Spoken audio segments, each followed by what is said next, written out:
kalau ada berita atau data tambahan terhadap dugaan ini, kita terbuka seperti yang dalam konferensi pers tanggal 22 September yang lalu, bahwa kami selalu terbuka menunggu data tambahan terhadap dugaan korban bunuh diri ini, kira-kira gitu. Tapi sekali lagi bahwa investigasi ini sudah masuk di mana ranah penegak hukum, dan di mana kami bekerja sama dengan kerjasama dengan penegak hukum untuk melengkapi investigasinya mereka. Terima kasih. Kira-kira itu. Ya, terima kasih Pak Dino Pega. Berarti sampai sekarang belum ada data identitas korbannya gitu ya Pak. Oke. Pak Encik, silakan untuk menambahkan Pak dari sisi API-nya. Ya, Assalamualaikum warahmatullahi wabarakatuh. Selamat pagi, salam sejahtera, Om Swastiastu, Namo Buddhaya, salam kebajikan. Kami dari API tentunya terus menerus akan membantu platform yang sedang mengalami viral ya, tetapi hal lain adalah edukasi, literasi terutama terhadap deskol kita terus menerus tingkatkan ya. Saat ini memang desk collection kita dan field collection yang sudah tersertifikasi itu sekitar 14.000 orang. Ya, dan terus menerus kita lakukan training agar hal-hal yang tidak diinginkan bisa kita meminimais. Dan kita terus berdiskusi baik dengan platform maupun dengan OJK masalah viral ini, dan mungkin nanti Pak Dino akan menjelaskan stepnya terus, bahwa kita serius menanggapi berita yang ada di sosial media ini, dan kita juga serius untuk melakukan investigasi apakah berita ini benar atau tidak ya. Dan Pak Dino dari Ada Kami sudah melakukan juga komunikasi terhadap hal-hal ya ini. Jadi sebagai asosiasi tentunya hal ini kita tidak berpaku tangan ya, istilah kasarnya, tetapi kita terus juga melakukan komunikasi baik dengan platform yaitu Ada Kami maupun dengan OJK juga terhadap kebenaran berita ini ya. Dan nanti step-stepnya Pak Dino Vega akan sampaikan mungkin. Itu dari saya. Thank you. Terima kasih Pak Encik. Pak Agus, mungkin ada menambahkan. Terima kasih rekan-rekan. Saya menambahkan apa yang disampaikan oleh Pak Encik. Jadi ada learning dari apa yang kita dihadapi oleh rekan-rekan di Ada Kami. Sebagai asosiasi kami sangat prihatin ya, karena apa prihatinnya? Ada Kami ini viral ya karena isu bunuh diri, dan sampai saat ini itu fakta tentang bunuh dirinya itu nggak ditemukan. Tapi rekan kami itu sudah sampai mendapatkan stigma yang tidak relevan dengan fakta sesungguhnya. Nah, ini merupakan PR kita juga. PR regulator, PR juga pemerintah, asosiasi, ya harusnya ini nggak boleh terjadi dong, ya kecuali memang faktanya itu ada konsumen dari Ada Kami, ya tentu Ada Kami akan bertanggung jawab gitu. Tapi ini nggak boleh gitu ya, nggak fair gitu ya. Nah itu satu. Di sisi lain kami di asosiasi seperti yang tadi disampaikan Pak Encik, kami dapat insight. Ya, ternyata ada berita tentang penagihan atau dengan cara order fiktif. Ya, ini praktek yang nggak ada di training kami. Di training penagihan kita tuh nggak ada, nggak boleh, bahkan dilarang menagih dengan tidak beretika, tidak bertanggung jawab itu kan, itu dilarang. Tapi ternyata prakteknya itu ada di lapangan. Nah ini jadi insight bagi kami, dan tentu saja asosiasi akan memberikan suatu arahan materi kepada seluruh jajaran penagihan kita untuk larangan melakukan praktek order fiktif ini. Ya, jadi kami akan pastikan bahwa kalau ada order fiktif, maka itu bukan dari penyelenggara penagihan atau dari platform fintech yang berizin OJK atau anggota API, itu di luar. Dan kalaupun ada yang melakukan praktek seperti itu, tentu dari platform, termasuk ada kami ya Pak, akan mengambil tindakan yang tegas ya terkait dengan pelanggaran terkait SOP penagihan yang berlaku di perusahaan masing-masing. Itu mungkin yang ingin kami tambahkan. Kemudian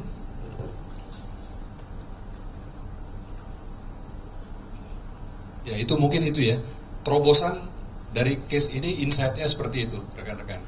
Dan kami terus akan support gitu ya, dan akan terus sangat membutuhkan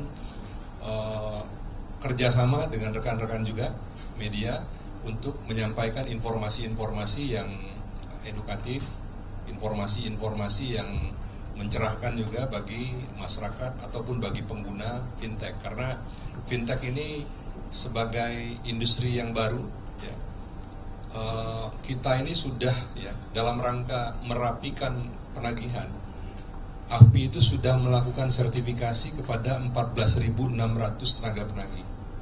Jadi sudah dilatih tentang etika, tata cara menagih yang baik, apa yang boleh, apa yang dilarang tuh. Kita udah 14.000. Dan industri ini tentu saja juga sudah menyerap ya tenaga kerja, di sisi penagihan saja udah sekian banyak. Dan itu juga tentu kita ingin jaga sebagai bagian dari kontribusi industri ini kepada republik kita, kepada Indonesia gitu ya. Nah itu satu. Dan kami juga ingin menegaskan juga bahwa penagihan yang dilakukan oleh fintech di anggota kami itu sudah melalui berbagai proses, ada training. Ya Pak Anci ini sebelum ketua umum, beliau kepala sekolah pendidikan atau training sertifikasi di industri. Jadi beliau ketua umum sebenarnya udah cocok banget. Jadi isu edukasi literasi ini menjadi satu bagian yang terdepan ya Pak, yang akan menjadi prioritas kami. Saya kira tambahan dari saya itu aja. Terima kasih. Ya, terima kasih Pak Agus. Sebelum rekan-rekan media untuk bertanya, mungkin menyiapkan pertanyaannya ya. Saya dulu nih bertanya sama bapak-bapak. Kan selain soal berita viral yang korban bunuh diri, juga soal order fiktif, juga yang rame kan adalah soal bunga pinjaman yang tinggi, gitu ya bapak-bapak ya.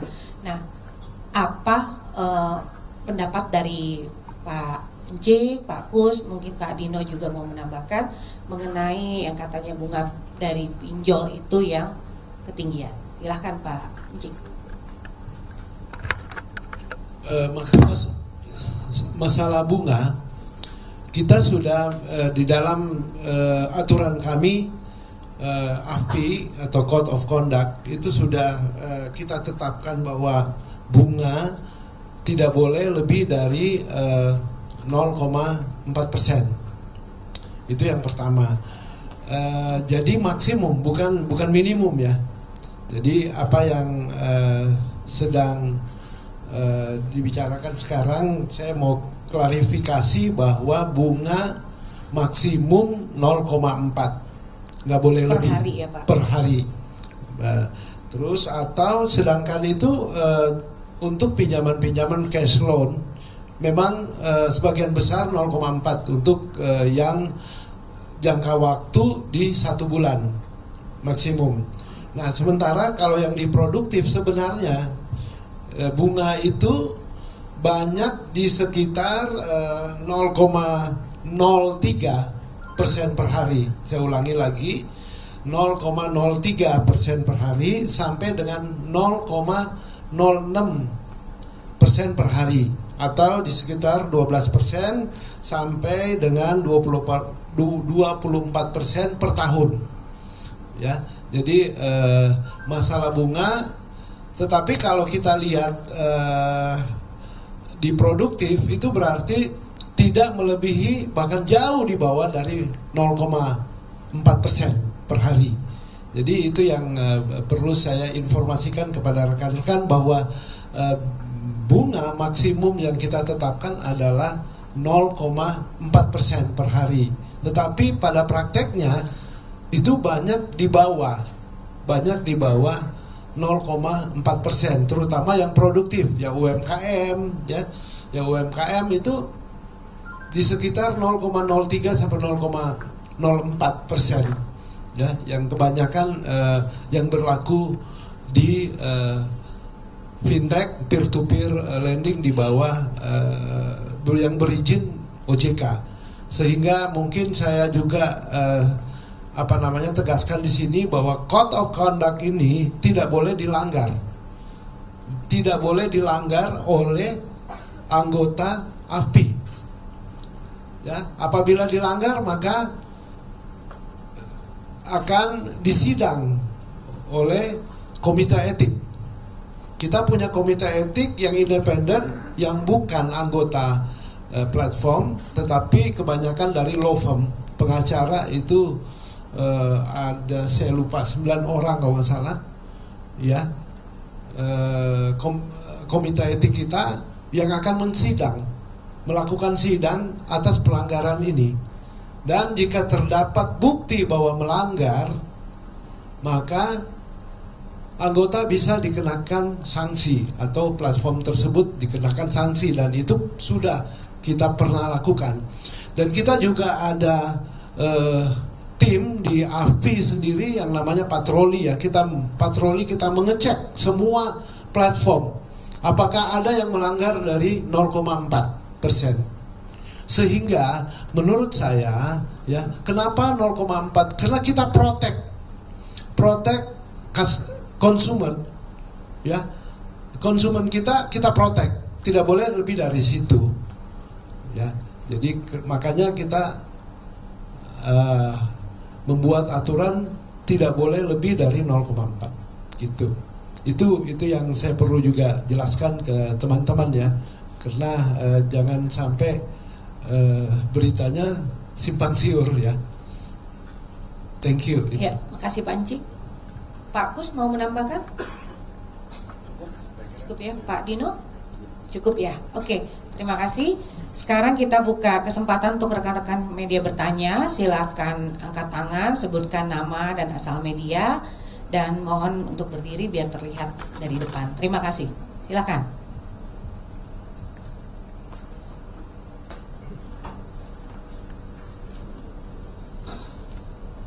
Ya, halo, selamat pagi Bapak-Bapak. Saya Maulandi dari liputan6.com. Izin bertanya tadi terkait dugaan atas bunga pinjol sendiri dari AFPI. Tadi kan sudah dilakukan penyidikan oleh tim penyidik.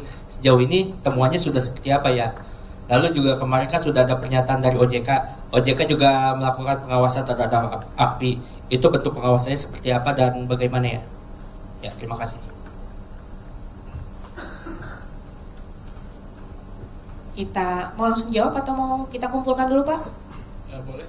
Ya, kita kumpulkan lagi, ya. Oke, ada lagi pertanyaannya, rekan-rekan media? Wah, tumben nih. Cukup? Atau sambil mikir dulu biar langsung dijawab aja, ya? Silakan, Pak. Ya, baik. Kami sudah menerima press release dari KPPU, ya. Tetapi surat resminya belum kami terima.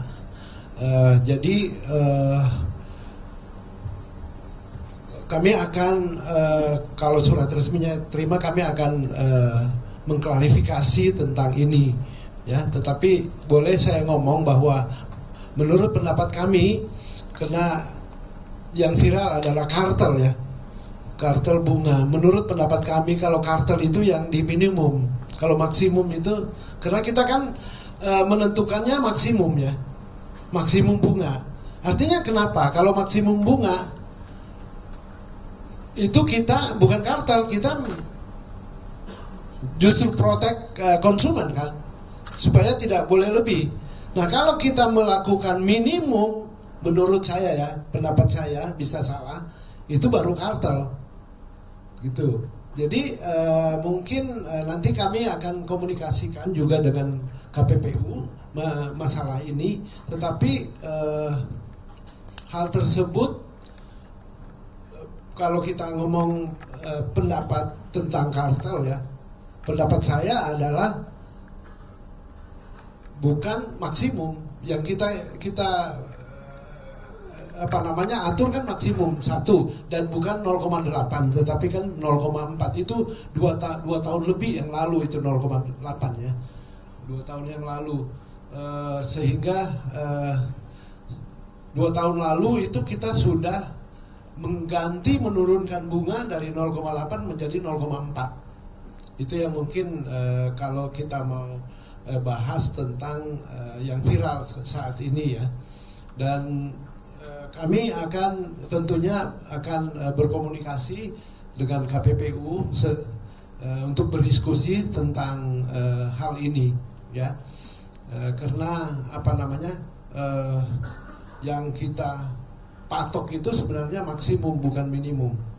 Itu mungkin pendapat saya pribadi. Kalau yang disebut kartel itu adalah kalau kita patok di minimum, atau kalau kita patok di deposito minimum ya, maksimum minimum, iya kan. Jadi itu mungkin pendapat saya, pendapat dari kami, bahwa tapi kita akan komunikasikan juga dengan KPPU untuk berdiskusi tentang hal ini ya. Surat resmi belum kami terima, tapi kita sudah baca press release-nya. Gitu mungkin Pak. Ya, terima kasih Pak Jik. Pak Kus, silakan Pak. Terima kasih. Ya, terkait bunga ini rekan-rekan, saya ingin update juga, ini kan ada sejarahnya ya. Pertama kali industri fintech ini ada secara resmi POJK 77 tahun 2016. Itu sebenarnya harga bunga itu free, bebas. Siapapun boleh menjual bunga yang tinggi, berapapun bunganya, asal ada pembelinya kan begitu.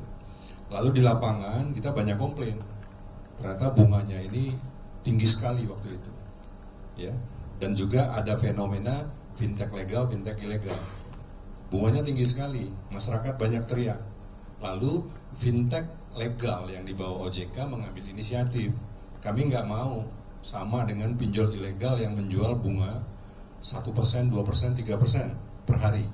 Lalu kita menetapkan maksimum 0,8. Jadi sejarahnya seperti itu, 0,8. Dalam rangka apa? Dalam rangka melindungi, jangan sampai pinjol ilegal ini aji mumpung dengan suasana kompetitif yang harganya bebas, kemudian jadi sama dengan perilaku dari pinjol ilegal. Kita tetapkan 0,8. Dari waktu ke waktu juga sama, 0,8 pun di challenge, ya, di challenge. Jadi di challenge terlalu tinggi. Lalu kemudian tahun lalu kita juga berinisiatif dalam rangka apa? Dalam rangka sejalan dengan efisiensi yang dilakukan di industri ini, semakin efisien, kita dari 0,8 turunkan menjadi 0,4%. Resikonya seperti apa? Dengan mengurangi bunga itu ada segmen yang hilang. Ada segmen rekan-rekan kita yang butuh pinjaman dulunya 300.000, 500.000, 750.000 masih bisa dilayani, dan which is itu terbesar. Sekarang sudah nggak bisa dilayani karena kita dengan 0,4, ya paling kecil itu yang bisa kita pinjamkan, salurkan itu sekitar 1 juta. Jadi segmen besar ini hilang. Dan kalau dilihat dari filosofi dan sejarah hadirnya fintech di Indonesia maupun di dunia, sebenarnya kita ini diharapkan hadir membantu rekan-rekan kita, saudara-saudara kita yang bottom of pyramid, unbankable, underserved. Ya yang ini udah pasti segmen yang nggak akan bisa dilayani perbankan, multi finance, modal ventura, nggak akan mungkin. Industri inilah yang hadir untuk melayani saudara-saudara kita itu. Nah, tapi kita juga tahu profil di segmen ini tentu resikonya tidak stabil, belum ada profiling, boleh dikatakan juga resikonya tinggi. Nah, untuk itulah maka ya pada prakteknya memang bunga dari fintech itu, ya, itu juga menyesuaikan dengan profil segmen dan resiko yang ada di lapangan, di masyarakat.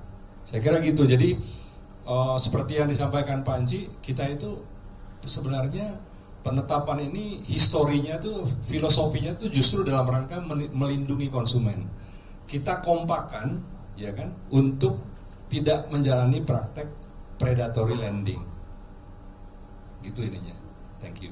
Ya, terima kasih Pak Kus, karena di sini ada Pak Dino Pega dari Ada Kami. Mungkin bisa diceritakan seperti apa proses penerapan soal bunga pinjaman itu di Ada Kami, Pak. Silakan, Pak. Jadi terima kasih.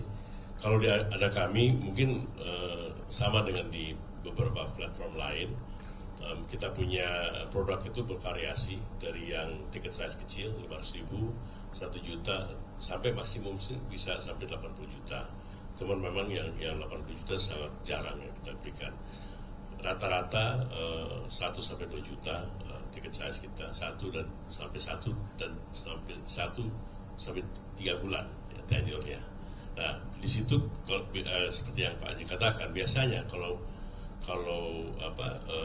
tiket size-nya kecil dan tenurnya itu pendek, itu bunganya itu akan lebih tinggi dibandingkan kalau tiket size-nya besar dan bunganya dan tenurnya lama gitu.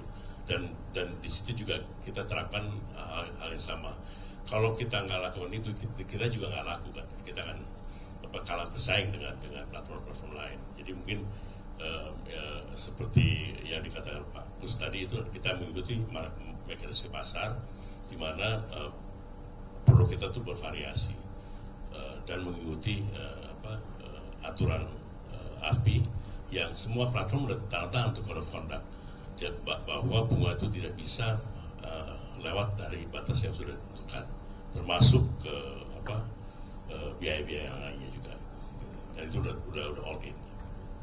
Terima kasih. Ya, terima kasih Pak Dino. Baiklah, rekan-rekan media, ada pertanyaan lagi? Oke, silakan.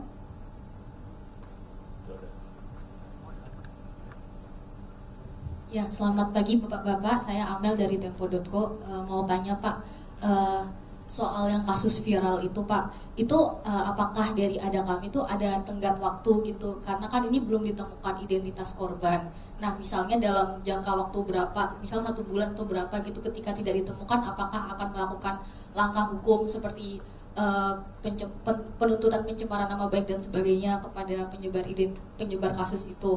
Kemudian tadi kan disebut citra Ada Kami jadi buruk karena kasus ini. Nah, dampaknya gimana sih Pak ke perusahaan? Apakah ada penurunan jumlah nasabah, penurunan jumlah pinjaman dan sebagainya? Terus yang ketiga Pak, soal tadi kan sudah disinggung soal bunga pinjaman. Nah, cuman yang disoroti kan salah satunya juga biaya layanan yang tinggi. Apakah bisa dijelaskan Pak komponennya apa aja Pak biaya layanan itu, biar kami juga jelas gitu. Kemudian apakah ada ketentuan dari AFPI atau dari OJK soal biaya layanan itu? Berapa sih batas maksimum dari biaya layanan pinjaman itu? Terima kasih. Jadi ini ada 3 pertanyaan. 4. Yang pertama masalah berita viral ya. Jadi sekarang ini kita menyerahkan investigasinya ke penegak hukum, yaitu pihak polisi. Kalau ada pertanyaan bahwa apa yang kita akan lakukan bila mana ini hoax atau memang berita yang ada nggak betul, kita belum sampai di situ. Kita menunggu dulu hasil dari investigasi dari polisi, apa yang dari hasil itu, yaitu yang kita tahu lokasinya kan di wilayah Batu Raja, ya kan, waktunya waktu itu bulan Mei atau Juni itu sekitar kejadiannya. Jadi kita berfokus kepada situ. Kita nggak tahu, kita belum berpikir lah apa yang kita akan lakukan. Kalau misalnya itu udah berita itu betul atau tidak, kita tunggu aja nanti hasil dari penyelidikan polisi. Yang kedua masalah dampaknya terhadap bisnis. Ya. Kalau dampak terhadap bisnis tentunya ya pasti ada ya. Tapi untuk angkanya kan kita belum lihat. nanti kita mungkin akhir bulan ini baru kita bisa lihat bagaimana dampaknya. Tapi yang kita tahu bahwa hal ini tidak positif bagi kita, dan ini adalah satu berita yang sudah 3 minggu pertama kali berita ini keluar, sampai saat sekarang ini kita belum tahu itu identitasnya, belum ada data tambahan dari yang memviralkan berita ini. Jadi ini kalau ditanya dampaknya apa ya itulah yang berdampak pada ada kami.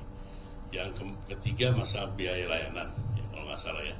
Biaya layanan kita tuh terdiri dari, kalau lihat dari beberapa komponen, ya tentunya ada 3 atau 4 komponen yang tinggi di situ, antara lain biaya marketing, yaitu biaya yang kita keluarkan untuk iklan dan bagaimana kita bisa meraih nasabah. Kedua itu adalah biaya teknologi juga yang kita lakukan, karena kebanyakan underwriting proses ini menggunakan teknologi informasi. Yang ketiga adalah asuransi, atau yang disebut kita diminta oleh OJK untuk memitigasi risiko. Salah satu produk untuk memitigasi risiko adalah asuransi, dan maka itu kita juga masukkan asuransi di situ. Jadi 3-4 biaya yang tinggi di kita di dalam operasional itu kurang lebih berkisar ke 3 komponen itu kira-kira. Terima kasih. Ya, terima kasih Pak Dino Pega. Pertanyaan nomor 4-nya mungkin ke API ya, komponen OJK dan API untuk biaya layanan. Ya, baik. Untuk biaya layanan tetap memang kan kita sudah patok ya 0,4% per tahun, per hari, 0,4% per hari. Jadi itu semua biaya layanan sama sih. Jadi biaya layanan sebenarnya itu sudah termasuk semua, ya, all in, sehingga itu yang tidak boleh dilanggar oleh semua anggota AFPI. Cuman kalau kita ngomong, gede banget ya. Sebenarnya untuk yang kecil-kecil itu sebenarnya nggak gede ya. Karena banyak seperti penjual bakso, ya kan, penjual nasi uduk yang butuh hanya 1 juta, 2 juta ya per bulan. Itu sebenarnya kalau dibanding dengan keuntungannya 1 bulan itu jauh karena dia mungkin pinjam 1 juta cuman bayar 40.000 kan, ya kan. Tetapi keuntungannya itu kan bisa dari 1 juta dia gulung bisa menjadi mungkin 2 juta, 3 juta ya. Sehingga sebenarnya untuk pengusaha yang kecil itu tidak memberatkan. Dan saya juga mau kasih informasi bahwa sebenarnya dari total portofolio kita fintech peer-to-peer lending ini lebih banyak untuk produktif, ya.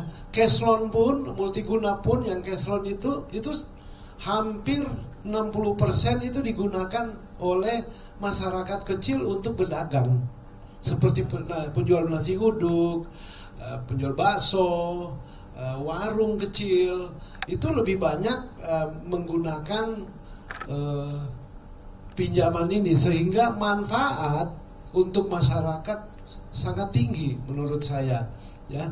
Cuman karena ada beberapa isu, yaitu illegal fintech, di mana bunganya tinggi dan perilaku konsumennya borrowernya itu lebih banyak konsumtif, sehingga itulah yang membuat banyak berita negatif.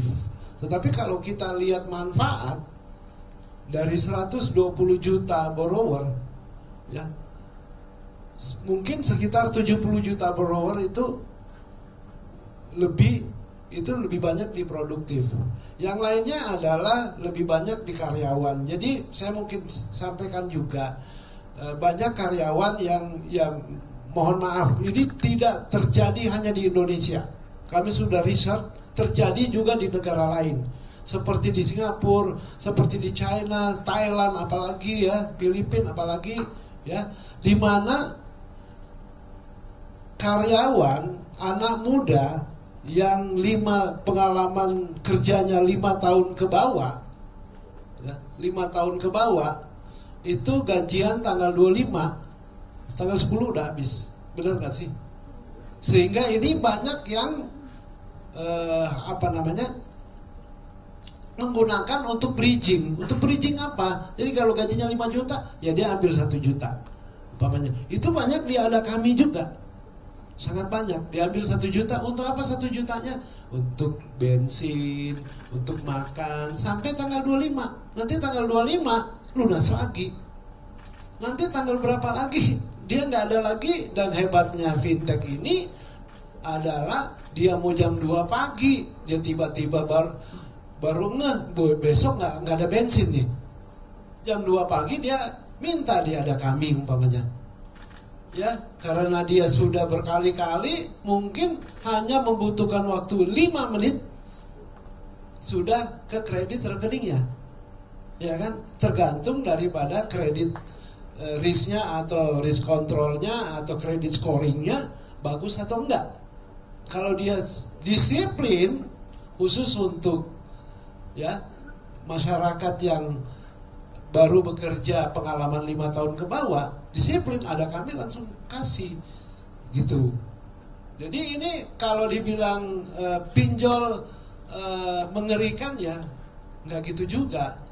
Kita lihat sisi baiknya, berapa juta karyawan yang dibantu oleh fintech ini, berapa ratus ribu, wah kalau ada kami udah puluhan juta juga borrowernya, berapa puluh juta setiap bulan yang terbantu untuk bridging ini, ya kan?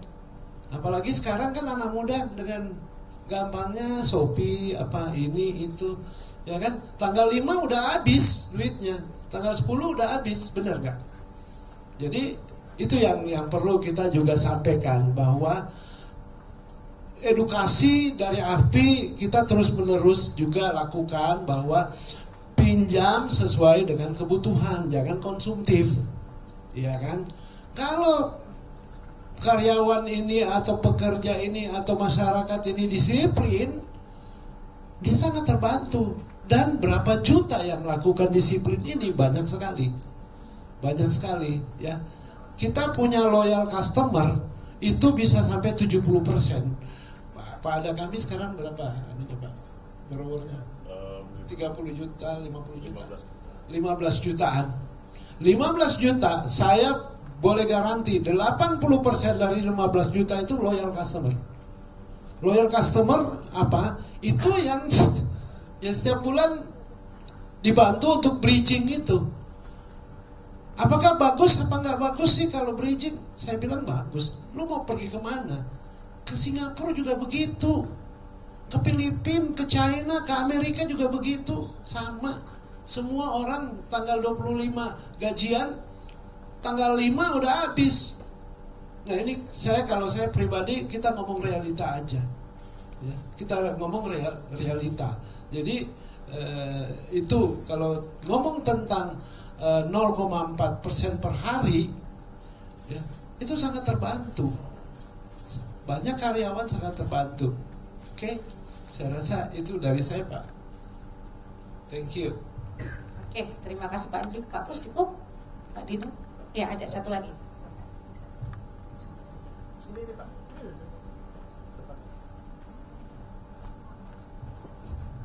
Selamat pagi Bapak-Bapak. Perkenalkan saya Gusti dari Kompas.com, Pak. Izin Pak tanya, minggu lalu kan ada kami juga menyampaikan pers ada 36 laporan order fiktif ya Pak ya. Itu kan udah jelas ya Pak, orderan fiktif yang masuk ke ada kami, ada pelapornya. Nah itu gimana Pak sampai sekarang, apa namanya tindak lanjutnya, apakah ada memang terbukti terafiliasi dengan DC yang ada di ada kami atau bagaimana, terus apakah ada yang di blacklist atau gimana gitu Pak. Itu yang pertama. Yang kedua izin Pak Enci, kalau boleh Pak dirincikan lagi Pak, sebenarnya apa sih Pak tuduhan KPPU ke AFP ini, ke AFP sendiri? apa sih Pak sebenarnya tuduhannya sampai dibikin satgas gitu Pak, meskipun tadi belum ada surat resminya, mungkin boleh dirinci lagi Pak yang dimaksud tuduhan kartel itu gimana, yang tadi dirinci lagi. Tapi sebenarnya ingin tahu sih Pak duduk perkaranya tuh apa sih yang dituduhkan gitu Pak. Terima kasih. Saya dulu ya kalau gitu ya. Terkait order fiktif yang 36 pengaduan yang dilaporkan ke kami itu sesuai dengan petunjuk OJK kita lakukan investigasi, dan dari situ dan kita juga udah lapor ke OJK dan udah mengeluarkan statement. Dari situ ketemu ada 6 desk collection yang diduga terkait dengan order fiktif. 6-6-nya udah di-terminate, termasuk juga ada 2 tambahan, 1 team leader dan 1 supervisor. Dan tentunya ini kita lakukan investigasi karena perlakuan seperti ini kan di luar SOP dan di luar pedomannya kita, sehingga oknum yang melakukan itu kita tidak tegas. Dan ini seperti ini juga yang kita lakukan di segala lini, khususnya untuk collection.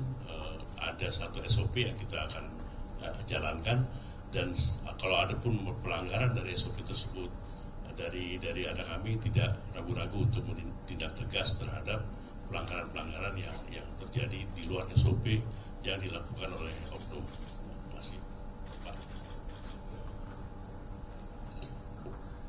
Saya lagi cari ini ya, Pak.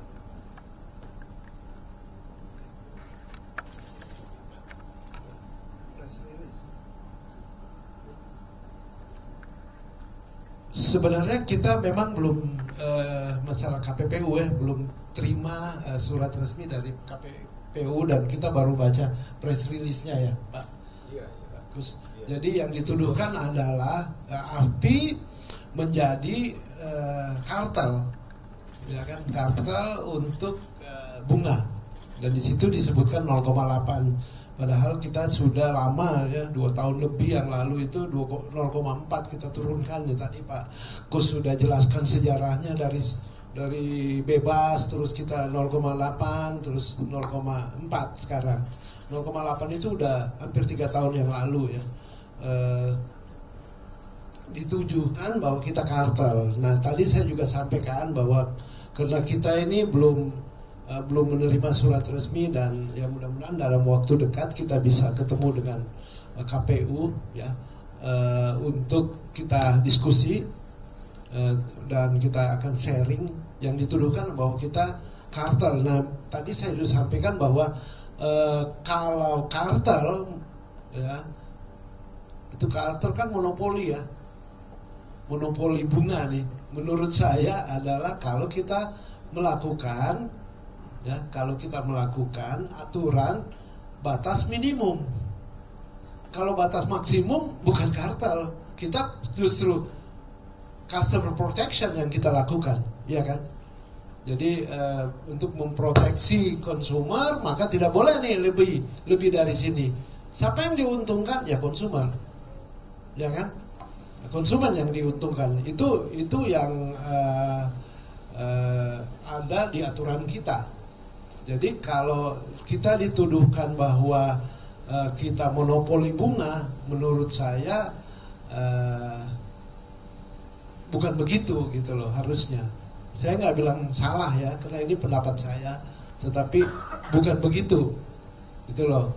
Yang kalau kita monopoli, kita tentukan batas minimum. Kalau batas minimum umpamanya, contohnya, saya tentukan, AFPI tentukan 0,4, batas minimum. Semua bisa dong, 3%, 2%, 5%, bener gak? Nah ini baru monopoli bunga, itu menurut saya. Tetapi kalau 0,4 maksimum, itu tujuannya adalah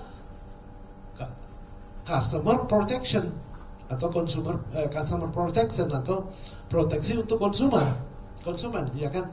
Itu pendapat saya, Mas. Jadi nanti kita akan tunggu surat resminya dari KPPU, dan kita tentunya akan ketemu, ya. Kami akan ketemu kami akan meminta waktu kepada KPPU untuk ketemu.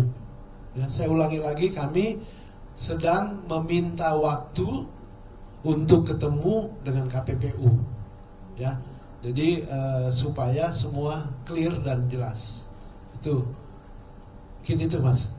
Ya, terima kasih Pak Anci. Pak Kus ada tambahan? Sudah cukup ya, Pak Dino cukup. Oke, karena waktunya sudah jam 11, kita sudahi saja untuk sesi tanya jawab di acara press conference kali ini. Satu lagi katanya Pak. Oke, baiklah. Satu lagi, silakan Pak. Mbak.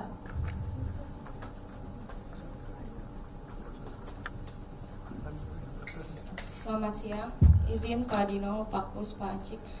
Rika Pak dari Bisnis Indonesia. Mau tanya soal kalau dari OJK kan itu sendiri menilai kalau jajaran direksi dari Adakam itu kurang direksinya gitu. Kalau dari Adakam sendiri ada rencana untuk menambah direksi nggak Pak? Karena kan sebelumnya Pak Dino bilang mau menambah komisaris independen gitu ya Pak. Nah terus terkait soal aduan itu kan dari OJK minta adanya hotline pengaduan. Kami sudah menerima berapa banyak pengaduan dari adanya kasus ini. Lalu yang terkait bunga 0,4% tadi, 0,4% per hari itu Pak boleh dijelaskan lagi nggak Pak? Itu 0,4% itu biaya layanannya kah, bunganya kah, atau seperti apa? Itu sudah termasuk bunga di dalam 0,4% itu atau seperti apa? Dan dan yang ini kalau dari ekonom sendiri tuh menyarankan dari AFPI ini untuk AFPI dan OJK untuk membuat satu kesepakatan untuk membuat penetapan bunga. Jadi tidak hanya diatur oleh AFPI sendiri. Kalau dari AFPI sendiri pandangannya bagaimana Pak? Karena kan selama ini bunga diatur oleh AFPI ya Pak. OJK tidak terlibat dalam penetapan bunga. Terima kasih. Terima kasih Bu Rika. Saya jawab dulu ya Pak ya. Terkait dengan direksi ya. Jadi ya memang di sini ada rencana, kita sudah mengajukan sesuai dengan rencana kami kepada OJK untuk ada penambahan dan ada perubahan sedikit mengenai susunan direksi. Tambahan itu akan ada 2 direksi tambahan, dan juga ini yang kita sedang rencana akan mengajukan, berarti perubahan di dalam Renbis adalah penambahan adanya komisaris independen di ada kami khusus untuk memperketat audit atau operation dari ada kami. Komisaris independen ini adalah seorang sosok yang di luar industri yang juga bisa memberikan kami pandangan yang lain, dan juga bantu untuk menjaga kita juga di dalam memastikan bahwa kita taat di dalam peraturan yang diberikan oleh OJK maupun oleh AFPI. Yang kedua adalah masalah bunga ya. Kalau mungkin bunga kalau dari kita mungkin pengaduan Pak ya tentang pengaduan ya. Kalau dari kita kan pengaduan itu masuk di dalam 3 medium. Satu adalah langsung ke customer service, 2 AFPI juga bisa menerima pengaduan dari nasabah atau dari user, dan juga OJK. Nah, AFPI begitu ada pengaduan terhadap ada kami misalnya atau suatu platform, ada kami lah, dia AFPI atau OJK mengirimkan pengaduan itu ke kita. Nah di kita diberikan kita maksimum 5 hari untuk memberikan laporan. Kalau kita nggak melapor dalam 5 hari hasil dari investigasi pengaduan itu, kita disanksi. Jadi ini yang kita lakukan, investigasi dari pengaduan itu, dan dikembalikan hasil dari pengaduan itu dilaporkan secara berkala ke OJK dan ke AFPI. Nah, kalau jumlah pengaduan kita yang ada kami sekarang ini, ya mungkin saya belum bisa lihat bulan ini ya berapa jumlah pengaduannya, tapi kita selalu nggak ada gini yang saya bisa kasih statement, tidak ada satu pengaduan pun yang kita nggak lihat. Ya, jadi dari sejumlah pengaduan yang masuk ke kita, baik dari customer service maupun dari API atau OJK, itu semua itu diinvestigasi dan semua itu dilaporkan kembali kepada baik asosiasi maupun dari OJK juga. Nah, terima kasih. Sekarang yang bunga 0,4% itu biaya apakah? Sebenarnya udah dijawab tadi ya Pak ya. Komponen-komponennya itu tadi yang Pak Dino juga menjelaskan, Pak Cik juga udah menjelaskan. Berarti yang pertanyaan keempat itu Pak, untuk penyepakatan penentuan bunga itu katanya kan itu hanya API aja. Apakah bukan API sama OJK? Silakan Pak. Oke, baik. Kita selalu memang berdiskusi ya untuk menentukan bunga ini dengan OJK. Nah, waktu itu kita masih ingat dari 0,8 langsung drastis turun 0,4 itu atas diskusi dengan OJK. Tapi waktu itu memang belum ada POJK 10 di mana bunga OJK bisa involve ya. Sehingga kita hanya diskusi share dengan OJK dan kita sama-sama menetapkan 0,4. Jadi tidak benar kalau OJK tidak ikut, tidak memonitor tentang penetapan bunga ini. Ya, terus menerus kita lakukan diskusi dengan OJK tentang bunga, ya, tentang biaya layanan dan sebagainya. Jadi itu mungkin yang bisa saya sampaikan, bahwa setiap penentuan itu kita nggak sendiri, nggak serta-merta hanya API aja yang menentukan, tetapi kita minta pendapat dari advice dari OJK. Selalu kita lakukan itu. Jadi kita minta pendapat tentang bunga kepada OJK, ya. Mungkin itu yang saya bisa sampaikan. Jadi tidak benar kalau itu kita tidak mendengar lah, ya kan, tidak mendengar dan sebagainya, itu tidak benar ya. Tetap kita minta pendapat dan advice dari pengarahan dari OJK, gitu loh. Oke, terima kasih Pak Cik. Pak Kus ada menambahkan? Iya. Menambahkan yang disampaikan Pak Cik tadi. Jadi kalau penetapan bunga itu kan banyak sekali ya. Bunga ini kan kita kenakan kepada borrower untuk mengcover semua keperluan, semua biaya. Tadi dirinci, saya rinci lagi. QIC itu banyak sekali dalam rangka memverifikasi ya. Ada yang pakai biometrik, ada yang pakai OTP dan lain-lain tuh. Dan itu OTP-nya bisa jadi sekali, 2 kali, 3 kali, itu kan cost semua itu. Ya, kemudian juga ada proses yang namanya payment, transfer, itu juga biaya. Itu diambil di mana? Diambil dari sana. Terus juga ada nanti scoring. Salah satu pilar penting dari fintech ini adalah karena kita memprofiling pengguna itu menggunakan credit scoring. Di situ tergambar siapa, profil resikonya seperti apa. Nah, dengan profil resiko itu kita juga menetapkan bunga layanan, biaya layanan. Profil risknya tinggi, ya dikenakan biaya tinggi, tapi setinggi-tingginya maksimum 0,4. Tapi profilnya rendah, bagus, kalau ditawarkan 0,4, kan ada pesaing banyak. Pesaingnya bukan 3-4 loh, puluhan. Jadi kalau si A, risk profilnya itu kecil, berarti ini diinginkan semua orang kan. Kalau kita tawarkan 0,4, bisa jadi yang lain karena tahu nih profilnya tinggi, tawarkan 0,38, 0,36.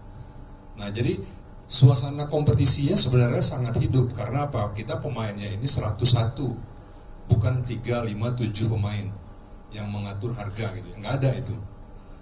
Ya. Nah, lalu itu baru masuk di payment. Kemudian kemudian credit scoring. Credit scoring juga hari ini juga terkadang banyak ya. Karena kita ini kan melayani masyarakat yang unbankable. Ya.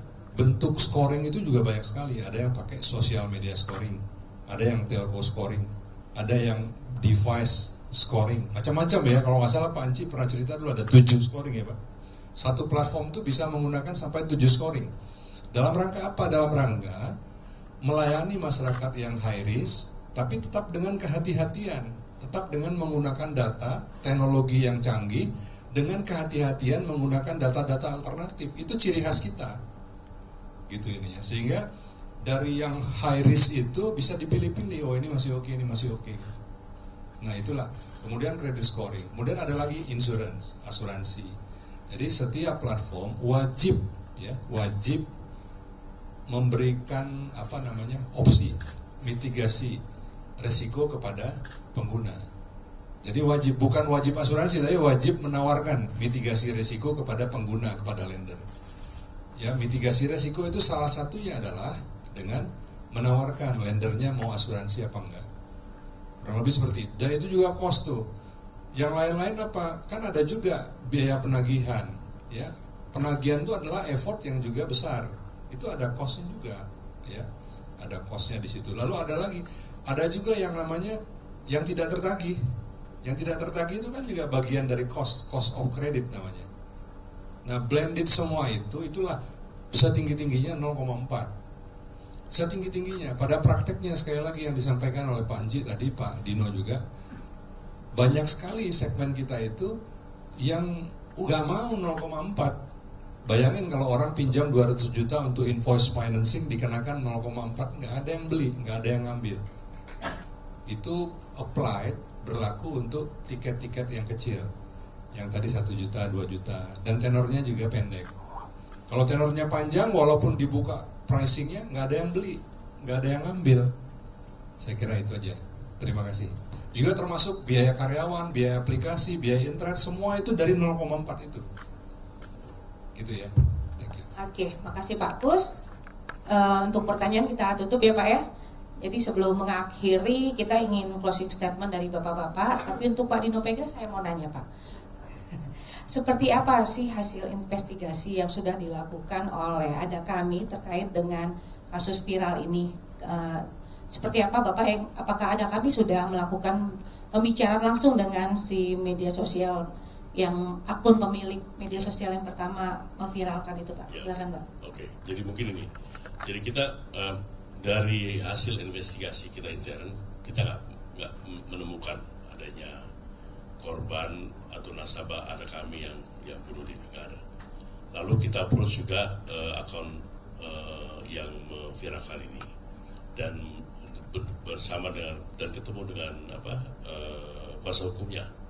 Tapi pertemuan dengan kuasa hukumnya sampai sekarang ini mereka juga belum memberikan kita data tambahan. Tidak ada nama, tidak ada KTP, nomor user dan sebagainya. Jadi pertemuan-pertemuan dengan kuasa hukum yang memviralkan kita ini juga nggak ada informasi baru yang dikemukakan ke kita. Jadi begitulah. Namun sekarang ini kan sudah diarahkan ke pihak Barreskrim dan kami sangat terbuka. Kemarin juga kita sudah dipanggil untuk memberikan statementnya oleh pihak polisi. Dan ini yang kita mungkin ingin kita sampaikan. Jadi ya kita nunggulah. Dan yang kalau ada tadi yang nanya yang bagaimana ya, kita semua jadi korban, bukan cuma ada kami tapi industri.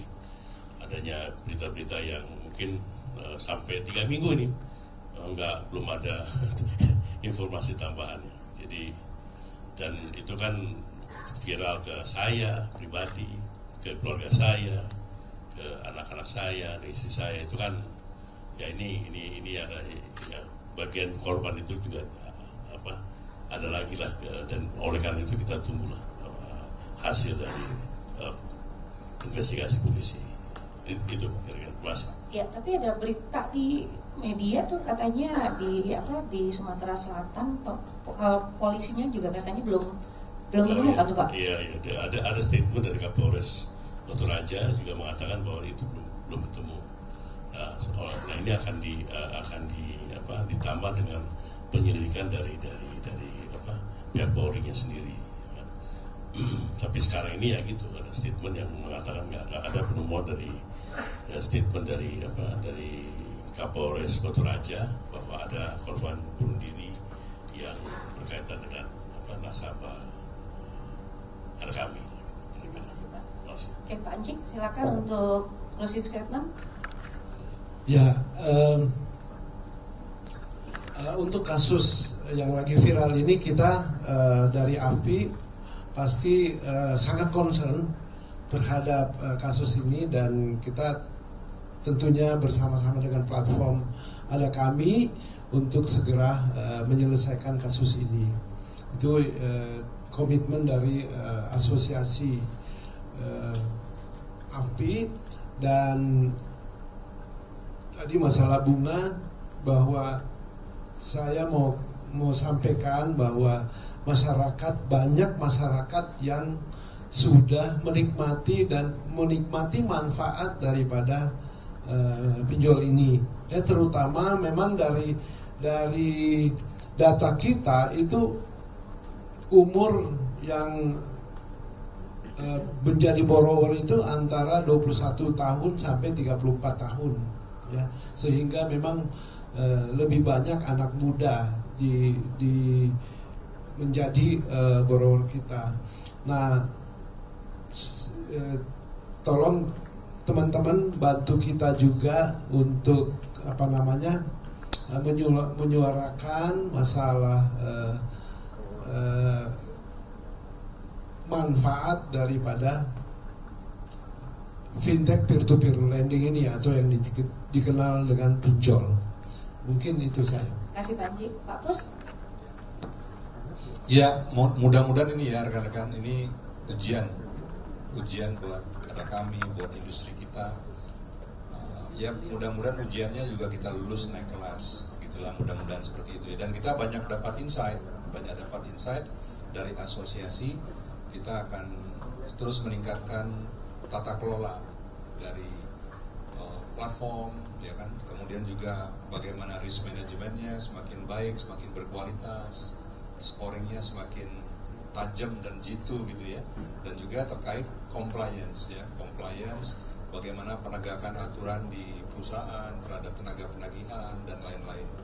Dan kita harapkan juga kami mengharapkan ke depan dengan case ini, ya, perilaku dari penyelenggara fintech lending anggota kami itu semakin baik. Ya, ada banyak lesson learned yang sudah kita dapatkan dari apa yang kita hadapi dalam beberapa waktu terakhir. Terima kasih. Ya, terima kasih Pak Kus. Demikianlah rekan-rekan media acara press conference-nya ada kami pada